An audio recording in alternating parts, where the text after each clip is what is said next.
Israel के अंदर बगावत, नेतन्याहू के खिलाफ अवाम, अपोजिशन और फौज सब एक सफ में। इस वक्त इसराइल के अंदर जो कुछ हो रहा है वो सिर्फ एक सियासी बहरान नहीं है, ये शायद वो दरारें हैं जो एक लंबी जंग के बाद अब खुलकर दुनिया के सामने आना शुरू हो चुकी है। और सबसे बड़ी बात, ये दबाव अब सिर्फ बाहर से नहीं आ रहा बल्कि इसराइल के अंदर से उठ रहा है। नाज़रीन, मैं जानता हूं कि आपका वक्त बहुत कीमती है, लेकिन आज की वीडियो आखिर तक जरूर देखिएगा, क्योंकि जैसे जैसे हम आगे बढ़ेंगे आपको अंदाजा होगा कि इसराइल के अंदर इस वक्त असल खौफ क्या है। और ये सिर्फ जंग का खौफ नहीं है। नाज़रीन, कल शाम इसराइल में एक बहुत बड़ी डेवलपमेंट सामने आई है। रिपोर्ट्स के मुताबिक 50,000 से जायद और बाज़ अंदाजों के मुताबिक 54,000 से जायद लोग सड़कों पर निकल आए। एक बहुत बड़ा एहतजाज। और उन लोगों का मुतालबा क्या था? सिर्फ एक मुतालबा कि नेतन्याहू इस्तीफा दो। जब अवाम सड़कों पर आ जाए तो इक़्तिदार की कुर्सी हिलना शुरू हो जाती है। ये एहतजाज सिर्फ अपोजिशन सपोर्टर्स का नहीं था, बल्कि आम अवाम, वहां पर आम शहरी, जंग से तंग लोग और होस्टेज फैमिलीज और हुकूमत से नाराज हल्के भी शामिल थे। लोगों को कहना है कि मुसलसल जंग, मुआशी दबाव, अंदरूनी खौफ और सियासी बहरान ने इसराइल को शदीद गैर यकीनी में धकेल दिया है। और यहाँ से कहानी मजीद इंटरेस्टिंग हो जाती है, क्योंकि इसी दौरान एक और बड़ी खबर सामने आई।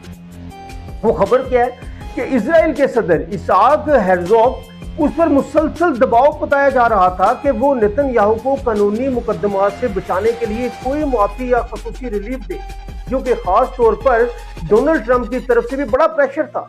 लेकिन रिपोर्ट्स के मुताबिक हेर्ज़ोग ने अब वाज़िया कर दिया है कि किसी भी सूरत वो इस करप्ट नेतन्याहू को माफी देने के हक में नहीं है। उसकी बड़ी करप्शन है जो सामने आई है। कौन को क्या जवाब देना, यही अब मसला अवामी एहतजाज तक महदूद नहीं रहा, बल्कि रियासती सतह पर भी फासले दिखाई देने लगे। सबसे खतरनाक लम्हा वो होता है जब अपने ही साथ खड़े नजर ना आए। और अब सुनिए वो डेवलपमेंट जिसने इजरायली सियासत में एक हलचल मचा दी। इसराइल की अपोजिशन के दो बड़े चेहरे, नफ्ताली बेनेट और यायर लैपिड, उन दोनों ने अपनी सियासी जमातों को मर्ज करके एक नया पॉलिटिकल अलायंस बनाने का ऐलान किया है। नाज़रीन, रिपोर्ट्स के मुताबिक इस इत्तेहाद को टूगेदर के नाम से पेश किया जा रहा है। और उनका मौक़िफ़ क्या है? वो कहते हैं कि नेतन्याहू ने बरसों इक़्तिदार में रहकर इसराइल को शदीद नुकसान पहुंचाया है और अब उसे इक़्तिदार से हटाना जरूरी हो चुका है। नाज़रीन, याद रहे कि एक मुख्तसर अरसे के लिए यही अपोजिशन इत्तेहाद पहले भी नेतन्याहू को इक़्तिदार से हटा चुका है, लेकिन अब वो दोबारा एक हो रहे हैं। और यही चीज़ इजरायली सियासत में खतरे की घंटी समझी जा रही है। जब सियासी दुश्मन इकट्ठे हो जाएं तो समझ लें कि बहरान गहरा हो चुका है। लेकिन दोस्तों, असल दबाव सिर्फ सियासत नहीं है, असल दबाव मैदान जंग से आ रहा है। और यहाँ एक बहुत अहम नाम सामने आता है, हिज़्बुल्लाह का। इसराइल में एक वक्त ये तसव्वुर पैदा हो गया था कि हसन नसरुल्लाह की शहादत और बाज़ टारगेटेड ऑपरेशंस के बाद हिज़्बुल्लाह शदीद कमज़ोर हो चुकी है।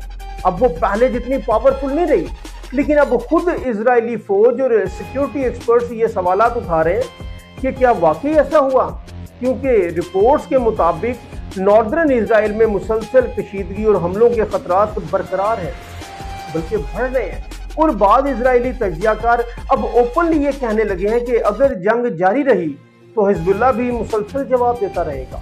यानी मसला खत्म होने की बजाय लंबा खींच सकता है। नाज़रीन, कभी कभी जंग जीतने की कोशिश खुद सबसे बड़ी हार बन जाती है। और अब एक और चौंका देने वाली खबर आई कि मुख्तलिफ रिपोर्ट्स में यह दावा सामने आया कि हालिया महीनों में 20 से जायद इजरायली फौजियों ने जहनी दबाव और जंगी ट्रॉमा के बाइस खुदकुशी कर ली। अगरचे इन आदादो शुमार पर मुख्तलिफ आराएं मौजूद हैं, लेकिन एक हकीकत बड़ी वाज़ेह है कि इतने लोग ये खुद सुसाइड कर रहे हैं। वहाँ पे तवील जंग ने इजरायली फौज पर शदीद साइकोलॉजिकल प्रेशर डाला है। और यही वजह है कि इजरायली फौजी क़यादत पहले भी इस बात की निशानदेही कर चुकी है कि नए रिक्रूट्स कम आ रहे हैं, नए लोग फौज में आने नहीं चाह रहे। पुराने फौजी मुसलसल जंग से थक चुके हैं और लंबी जंग को सस्टेन करना मुश्किल बनता जा रहा है। हर जंग सिर्फ बारूद नहीं जलाती, इंसानों को अंदर से भी तोड़ देती है। और यही वो मकाम है जहां इजराइल के अंदर सवाल उठने लगे हैं کیا یہ جنگ واقعی اپنے اہداف حاصل کر رہی ہے یا اسرائیل ایک ایسے کانفلکٹ میں پھنس چکا ہے جس کا واضح اختتام نظر نہیں آ رہا؟ ناظرین، ایک طرف عوام سڑکوں پر ہیں، دوسری طرف اپوزیشن متحد ہو رہی ہے اور تیسری طرف سیکیورٹی پریشر بڑھتا جا رہا ہے۔ اب آپ مجھے بتائیں، کیا نیتن یاہو واقعی اپنے سیاسی کیریئر کے سب سے مشکل مرحلے میں سے گزر رہا ہے یا وہ ایک بار پھر اس بحران سے نکل جائے گا؟ اپنی رائے کمنٹس میں ضرور دیجیے گا۔ اور ناظرین، اگر آپ چاہتے ہیں کہ ہم آپ تک مڈل ایسٹ، ہڈن پالیٹکس، جنگی تجزیے اور دنیا کے بدلتے طاقت کے توازن کی اصل کہانیاں لاتے رہیں تو بھی چینل کو فالو کریں اور سبسکرائب کریں۔ ناظرین، اگلے ویڈیو میں ہم بات کریں گے اس خفیہ پریشر کی جو امریکہ اس وقت اسرائیل پر ڈال رہا ہے مگر کھل کر کوئی تسلیم نہیں کر رہا۔ اپنے دوستوں کا، اپنی فیملی کا بہت خیال رکھیے گا، اپنے اس چینل کا۔ اللہ حافظ۔